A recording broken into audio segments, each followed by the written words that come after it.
গত ২৪ ঘন্টায় দেশের উত্তরের নদ-নদীর পানি কিছুটা কমলেও বেশিরভাগ স্থানে প্রবাহিত হচ্ছে বিপদসীমার উপর দিয়ে। বন্যা দুর্গত এলাকায় দেখা দিয়েছে বিশুদ্ধ পানি ও খাবারের সংকট। বাড়িঘর ডুবে থাকায় অর্ধাহারে অনাহারে দিন কাটছে বানভাসীদের। কাঁচা পাকা সড়ক এখনও তলিয়ে থাকায় বিচ্ছিন্ন যোগাযোগ ব্যবস্থা।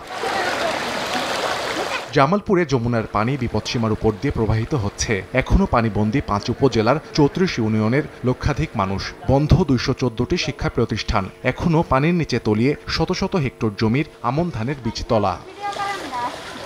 রংপুরে তিস্তার পানি কমলেও ভোগান্তিতে চরাঞ্চল ও নিম্নাঞ্চলের হাজার হাজার মানুষ। এসব এলাকায় পানিবন্দী প্রায় ৬,০০০ পরিবার। গঙ্গাচড়ার ৪টি ইউনিয়নের প্রায় ২০০ পরিবারের ঘরবাড়ি বিলীন হয়েছে তিস্তায়।